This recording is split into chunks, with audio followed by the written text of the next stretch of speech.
يا صباح الفل والورد والياسمين عليكم. طبعا ده الزرع اللي احنا زرعناه مع بعض في الفيديو اللي فات، واللي ما شافش الفيديو وازاي زرعنا الزرع دوت انا هسيب لكم اللينك في الديسكريبشن بوكس تحت، اللي حابب يروح يشوف احنا زرعنا الزرع ده ازاي. طبعا احنا كنا زارعين الزرع دوت في تربة رملية عادية جدا. ف... فكان التربة مش غنية عشان تطلع الزرع بسرعة. فاحنا كنا حاطين الزرع ده فوق السطوح. فطبعا كان كل ما يطلع نبتة احنا كنا فاكرين ده كله مش بيطلع الزرع.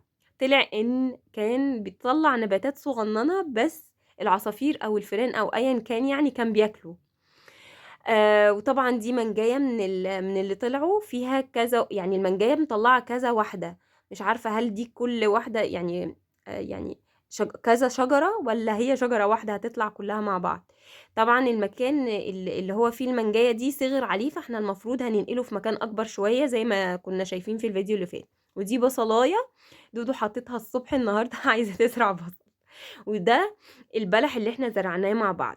وطبعا هنا التربه اللي احنا كنا زارعين فيها تربه رمليه، فبالتالي ما فيهاش غذاء كفايه، فبقينا نجيب القش بتاع العصافير، الاكل بتاع العصافير، وبقينا نحطه في التربه. بقيت اوزعه على الزرع كله. وكمان بقيت اجيب التفل بتاع الشاي اللي احنا بنشربه او القهوة، وبزوده مية وبروح ساقية بيه الزرع. ده بيديله غذاء وبيديله يعني النيترونس اللي هو المفروض بيحتاجه التربة عشان تغذي النبات بتاعه. او بجيب مية وبحط فيها معلقتين سكر، وطبعا مش كل مرة بسقي بيها يعني، بس يعني بسقي بيه الحاجات دي فبيغذي التربة. ده طبعا مطرح الاكل بتاع العصافير طلع، لان في بعض حبيبات مش بيكونوا كلوها.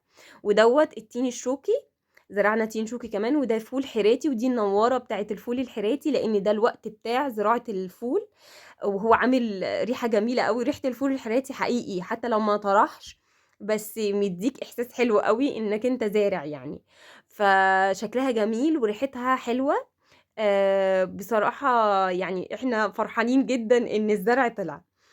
دي بقى الزرعية اللي كان اللي اكتشفنا منها إن العصافير أو كده كانوا بياكلوا ال النباتات اللي بتطلع يعني. دي واحدة كبيرة، ودي بُصّوا واحدة صغنونة كده، يا رب تكون باينة لكم.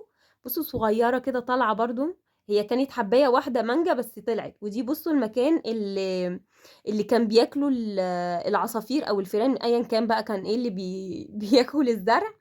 بس ما طلعتش تاني، بس طلعت بقى وحديات تانية من الزرع. طبعا كل الزرع دوت هننقله في مكان اكبر، يعني في قصيص اكبر من الاماكن دي، لان كده هو الجذور بتاعته كبرت فعايزه مكان اكبر. ودي بقى حاجات بقى طلعت برضو من اكل العصافير، بس مش عارفه هي ايه يعني، هتطلع اكل عصافير ولا ايه مش عارفه. ودي بصلايه تانية دودو ايه زرعتها. ودي منجايه برضو من المنجايات اللي احنا زرعناها. دي بقى ايه ياسمينة، احنا كنا اشتريناها جاهزة طبعا، مش احنا اللي زرعناها. دي اشتريناها جاهزة لما الزرع طبعا قعد مدة طويلة ما يطرحش، فقلت عشان دودو طبعا كانت حابة انها تزرع فجبت لها دي. وجبت لها كمان ريحانة، الريحانة ديت عشان اللي هي حابة انها تزرع، فجبت لها دول جاهزين. تمام، يبقى هما بس الريحانة والياسمين دول اللي احنا جايبينهم جاهزين، انما بقية الزرع دوت المانجا والبلح والبصل والفول والحاجات دي احنا اللي زرعناها. ده الزرع اللي احنا زرعناه مع بعض المرة اللي فاتت. بس بصراحة جميل جدا واحنا فرحانين اصلا ان هو يعني طلع كده حتى لو ما طرحش، بس احنا مستنيين ان هو يطرح بعد 5 6 سنين كده. دي فولاية صغننة ورا اهي. 5 سنين يطرح كده ونشوف نتيجة بقى ايه تعبنا ان شاء الله. ويا رب يكون الفيديو عجبكم والزرع بتاعنا عجبكم واشوفكم على خير ان شاء الله في فيديوهات كتير جاية. و... وباي باي، سلام.